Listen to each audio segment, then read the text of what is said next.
Pierre Michaud. Je suis président de l'Association québécoise des retraités des secteurs publics et parapublics pour la région de la Gaspésie, les îles de la Madeleine. Bonjour Pierre. Bonjour Manuel. L'AQRP. Peux-tu me définir ça comme association, c'est quoi? Si j'y vais plus pour chacune des lettres, là, c'est l'Association québécoise des retraités des fonctions publiques et parapubliques et qui regroupe finalement des fonctionnaires, des gens qui ont surtout travaillé dans le réseau des ministères puis des réseaux publics au Québec. Ça couvre, dans le fond, notre membership là, est composé de personnes qui sont issues autant du monde municipal que du monde provincial et fédéral aussi. Les gens qui ont travaillé dans les fonctions publiques et parapubliques fédérales sont aussi admissibles comme membres dans notre association. On a aussi, puis ça, ça ouvre la porte à des gens comme toi, c'est qu'on a des membres associés. Comme membre associé, ça peut être une personne qui a travaillé dans une épicerie, ça peut être une personne qui a travaillé dans un garage, peu importe. Ces personnes-là peuvent aussi profiter des avantages de notre organisation comme membres associés, mais ils n'ont pas droit de vote, ils ont le droit de parole aux assemblées générales, ils n'ont pas le droit de vote, puis ils n'ont pas le droit d'être membres du conseil régional. C'est à peu près ça. Donc, c'est un membership qui est assez généreux, assez large, et puis qui offre ses avantages au plus grand nombre de personnes retraitées et personnes âgées. Donc, le rôle de l'association, c'est de faire de la représentation aussi. Oui, on fait de la représentation, c'est certain, pour améliorer notre membership, pour établir des ententes de partenariat qui pourraient profiter à nos membres. Mais aussi et surtout, c'est notre mission principale, c'est la défense des droits. La défense des droits des retraités, mais aussi de l'ensemble des personnes âgées, parce que ça finit par avoir des retombées sur l'ensemble des personnes âgées, le type de représentation qu'on fait. Puis imagine-toi qu'il y a beaucoup d'anciens fonctionnaires, donc qui connaissent bien le fonctionnement des machines étatiques, donc qui savent comment et quand faire des représentations auprès du gouvernement pour influencer les décisions qui sont annoncées et puis qui ont un impact sur la vie, sur les droits, puis les privilèges déjà consentis aux personnes âgées. Donc, toutes ces personnes-là qui ont du vécu, de quelle façon vous communiquez entre vous? C'est une bonne question que tu me poses parce que j'ai une réponse. Ah, c'est bon. Merci de la poser. C'est que, évidemment, on est structuré, on a une organisation qui est assez centralisée dans le sens que si on voulait équiper chacune des régions du Québec en effectifs pour faire tout ce que j'ai dit, là, la défense des droits, faire de la démarche de partenariat, et tout le reste, là, il faudrait équiper 17 régions parce qu'on est composé en 17 régions. Puis ça, je veux dire, on perdrait beaucoup de cohésion. Donc, le choix que l'organisation a fait, c'est de se donner une structure centralisée forte. Il y a une quinzaine de personnes là, qui sont dédiées justement à la recherche, aux communications, au démarchage auprès des politiciens puis ceux qui prennent des décisions nous concernant et tout. Donc, puis ils nourrissent, eux, les 17 régions qui sont installées sur le territoire. Donc, les communications, ils doivent être efficaces, fluides, puis aussi, ils doivent être justes. Il faut apprendre à bien communiquer entre nous. Puis il y a toutes sortes de mécanismes de communication qui sont instaurés, puis qui sont, à mon point de vue, assez efficaces. Là. Je veux dire, je vais te donner un exemple. On a une revue qui sort 4 fois par année, trimestrielle, Le Reflet. C'est Reflet que ça s'appelle. C'est très intéressant, Reflet. Chaque région a sa section, sa page. On a une page de départ, je veux dire, où notre président national prend la parole, la directrice générale, les principaux intervenants peuvent y faire des articles, et puis on touche pas mal tous les sujets d'intérêt pour nos membres. Puis aussi, on peut annoncer les activités qui se passent en région pour nos propres membres. On a aussi un site web. Je ne sais pas si tu as eu l'occasion de le visiter. C'est pas compliqué, c'est aqrp.ca. Puis ça, ce site web-là, il est accessible à tout le monde. Et puis, s'il y a des gens dans notre région qui veulent savoir un peu plus ce qui se passe dans leur région, ils vont sur aqrp.ca, région, Gaspésie-les-Îles, tchounk. Puis là, ben, on a accès à de l'information nous concernant, nous, ici, en Gaspésie-les-Îles. Parce que les îles de la Madeleine sont comprises là-dedans. Les îles sont comprises, c'est bien certain. Puis je pourrais te parler de certaines particularités par rapport aux îles tout à l'heure. Mais si on revient sur les communications, moi, c'est quelque chose que je trouve très important, les communications. C'est un peu ma hache de guerre actuellement. Juste pour te donner un exemple, aujourd'hui, on est rendu au monde, on est dans le monde des courriels. Hein? Puis, il faut que nos membres apprennent à aller sur le site aqrp.ca. Ils peuvent avoir accès à leur dossier personnel. S'il y a des changements d'adresse, des changements dans leur vie, ils peuvent faire le changement eux-mêmes là. Parce que s'ils ne le font pas, nous, on ne peut pas le deviner. Puis, on a découvert qu'on avait un petit peu de difficulté dans un secteur pour rejoindre notre monde. Donc, on a fait l'exercice il y a à peu près 3-4 mois, puis il y avait à peu près 30-32% de nos membres qui n'avaient pas d'adresse courriel ou dont l'adresse courriel était désuète. Bon, on les a appelés, et puis là, on a découvert qu'il y a même des numéros de téléphone qui n'étaient pas bons. Donc, ça nous a comme un peu éveillé au fait qu'il fallait se reconnecter là, sur nos membres, puis les informer comment procéder pour se mettre à jour. Et puis, on a récupéré, mon Dieu Seigneur, au-dessus d'une quarantaine d'adresses courriel nouvelles. C'est important. Notre membership, nous, il est à peu près en Gaspésie-les-Îles, il est à peu près de 470 personnes là, autour de ça. Au Québec, attention, là, au Québec, là, on est 36 000, presque 37 000 membres. Donc, ça fait une association qui a beaucoup d'impact, puis qui est capable d'influencer les choses. Et puis, c'est un peu notre mission d'essayer d'améliorer les conditions de vie des aînés puis des retraités. Influencer les choses, as-tu quelques hauts faits? Ben, regarde, notre association...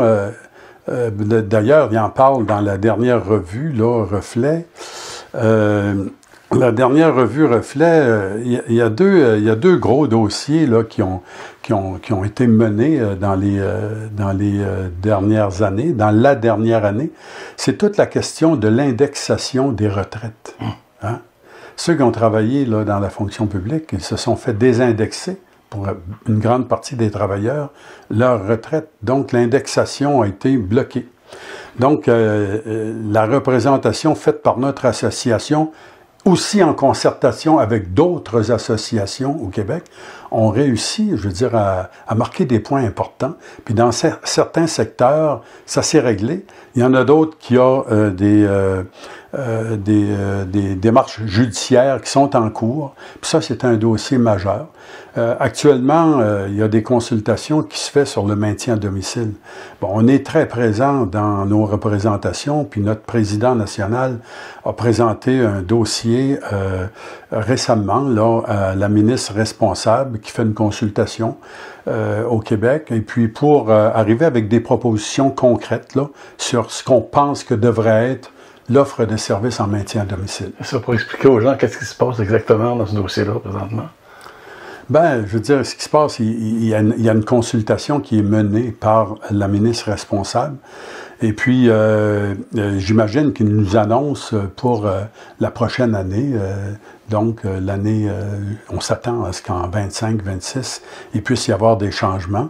Nous, ce qu'on souhaite ardemment, c'est qu'on démêle un peu les portes d'entrée là, pour avoir accès à des services. Si on pouvait commencer par ça, démêler les portes d'entrée, qu'on n'ait pas à magasiner hein, pour avoir accès à des services de soutien à domicile, mais qu'on puisse s'adresser à un endroit. Et puis, de cette cet endroit-là, ben, qu'il puisse y avoir une prise en charge de la personne ou du couple ou des personnes concernées, puis on leur offre ce qu'ils ont besoin pour allonger la période à domicile. Parce que c'est ça que les Québécois veulent, hein? C'est de rester le plus longtemps possible chez eux. Donc, il y a ça.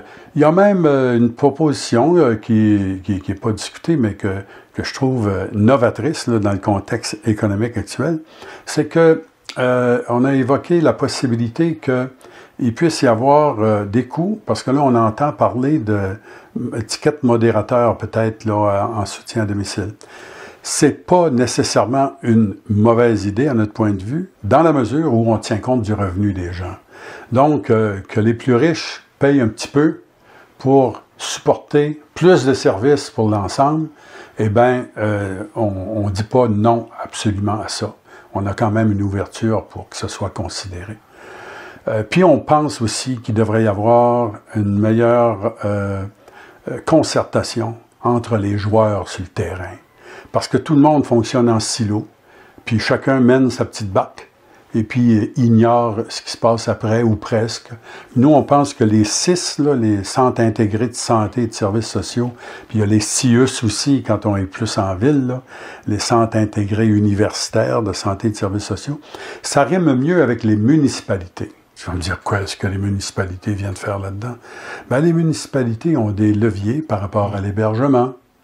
Il y a beaucoup d'organismes qui se préoccupent beaucoup plus de la condition de vie des gens sur le terrain. Les centres d'action bénévole. Et puis les centres d'action bénévole, puis les organismes communautaires. Donc, un meilleur arrimage entre les organismes communautaires, les municipalités, puis les CIS devrait donner des résultats meilleurs. Puis il y a tu sais, comme multiservices, je dis, c'est important ces services-là. Vous en avez en Estran d'ailleurs, ils sont là. Ici, le siège social pour le multiservice est en Estran. C'est un service qui est très apprécié, ça, de la population, là, puis qui est important, donc on a besoin.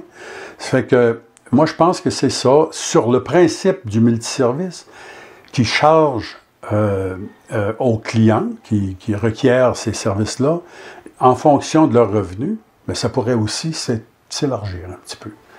Donc, pour améliorer effectivement l'offre de services, faire en sorte qu'on puisse desservir un plus grand nombre de personnes.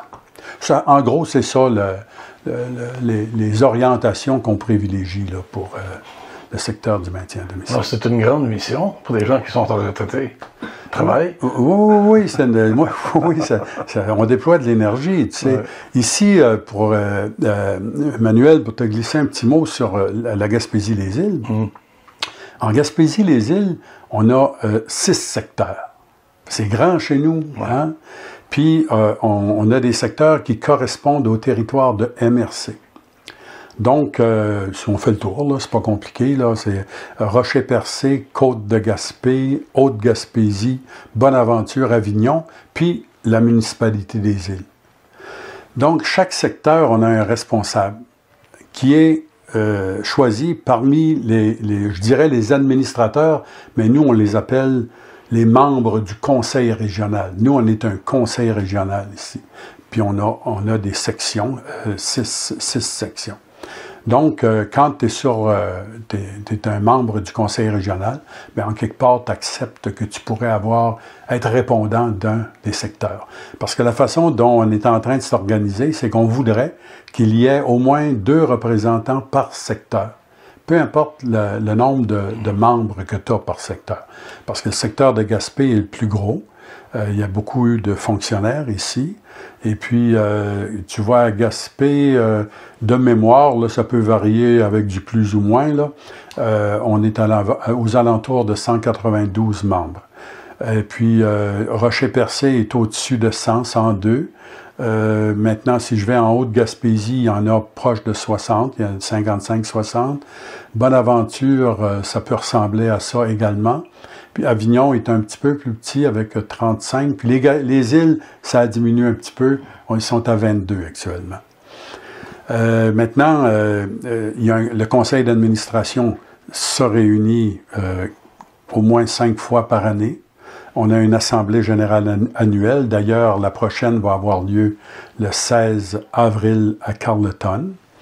Et puis, il y aura des élections. Il y a 7 postes qui viennent en élection à la prochaine rencontre de la rencontre régionale annuelle. Et puis, ce qu'on fait, nous, au quotidien, on essaye d'organiser des activités pour nos membres. Mais là, je vais vous donner quelques exemples. Ici, en Côte-de-Gaspé, on a fait une activité en décembre dernier à la Marina, un 5 à 7 pour nos membres. Bon, puis il y avait une conférencière qui venait nous parler de l'association pour le développement des aînés de l'Université du Québec à Rimouski. Bon, elle est venue nous faire une présentation, c'était très intéressant. Et puis, les membres ont pu se rencontrer, fraterniser, tout ça, prendre un petit verre, puis prendre un repas à cette occasion-là.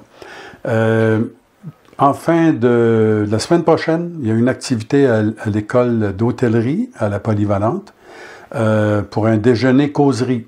Bon, il y aura un déjeuner, il y a une quarantaine de membres qui sont déjà inscrits. Et puis, la causerie, ça sera sur la prévention de la fraude chez les personnes âgées. C'est une conférence offerte par une agente de la Sûreté du Québec. Donc, c'est fun. Les gens, en même temps, vont profiter de cette activité-là. Maintenant, le 9 avril, on a une cabane à sucre à Coin-du-Banc pour les membres de Côte-de-Gaspé et de Rocher-Percé. Les deux régions, les deux secteurs se sont mis ensemble. Ensuite, on a comme projet, là, pour te donner toujours un exemple, on a comme projet au mois de septembre, je crois, au mois de septembre, d'un voyage organisé en autobus pour les membres de la Côte-de-Gaspé qui vont aller à Mont-Saint-Pierre, revenir de l'autre côté, aller à Petite-Vallée, visiter le nouveau théâtre, le théâtre de la Vieille Forge, probablement assister à un spectacle et revenir sur Gaspé dans la même journée. Donc ça, c'est une activité pour nos membres aussi. Puis on aura, évidemment, on s'en vient avec une pièce de théâtre qui a été préparée spécifiquement par Gaspésie-les-Îles et Bas-Saint-Laurent. C'est les gens d'en bas qui vont être les comédiens. C'est sur la condition des aînés. Ça sera présenté ici. On a une date même pour Gaspé, qui sera le 22 octobre. Et puis, une autre représentation en Haute-Gaspésie le 23 octobre. Puis, on va revenir dans les autres secteurs les années suivantes. Donc, ça bouge. Puis, on a un beau souper de Noël aux alentours des fêtes, là, qui a déjà une date, je pense que c'est le 5 ou le 6 décembre, mais ça, l'information va sortir au fur et à mesure. Mais on fait aussi, pour notre secteur, évidemment, on a du monde qui font du recrutement, hein, pour intéresser les gens qui font partie de la fonction publique et parapublique. Et puis encore là, c'est pas compliqué. aqrp.ca, la rubrique recrutement. Vous voulez devenir membre, c'est très facile. Et puis, vous pouvez devenir membre. Il y a quelqu'un, au besoin, vous appelez. Il y a un 1-800. Les gens sont très accueillants. Et puis, avec votre carte de crédit pas trop loin, vous pouvez prendre un abonnement puis bénéficier de tout ce que je viens de vous dire. Donc, c'est ça notre... Puis on fait aussi des ententes de partenariat autant que possible avec les commerces de notre secteur pour aller chercher un 10% d'escompte ici, un 15% là, un 5%. Donc, ça aide là aussi nos membres. À voir ton enthousiasme, là, ça va sonner le téléphone, oui. Pas le téléphone, ça va cliquer. Ben oui, ben je l'espère, parce qu'il y a des avantages. Il y a des avantages. On a une association très forte avec Beneva également. Il y a des gens qui ont profité en regroupant les assurances jusqu'à 20-25% de réduction, je veux dire, pour quand tu es membre de la QRP. Donc, il y a un avantage là. Puis, ce qu'on vient de faire, je suis content de cette dernière entente de partenariat. On a fait une entente de partenariat avec la Corporation des Jeux des 50 ans et plus. Donc, c'est certain que tout le monde peut assister, quand tu te qualifies pour 50 ans, aux Jeux des 50 ans et plus. Mais là, l'entente qu'on a, c'est que nos membres actifs pourront profiter d'une réduction lors de l'inscription aux différentes activités. Ça peut être une réduction de 5 de 10 de 15 dépendant de l'activité. Donc ça, c'est intéressant aussi pour nos membres. Puis évidemment, on les encourage à bouger, hein, puis à sortir, puis à fraterniser, puis à socialiser, puis à aller voir les gens des autres secteurs. Quand on dit qu'il y avait l'an passé, je crois, au-delà de 800 personnes qui ont participé aux Jeux. Oui. Cette année, les Jeux, c'est du 11 au 15 juin à Chandler. Pierre, ça me rend heureux d'être rencontré, mais ça me rend heureux aussi de te voir aussi en forme et convaincant. Merci beaucoup, merci pour l'entrevue. C'est moi qui te remercie beaucoup de cette belle opportunité. À bientôt. Merci beaucoup. Merci.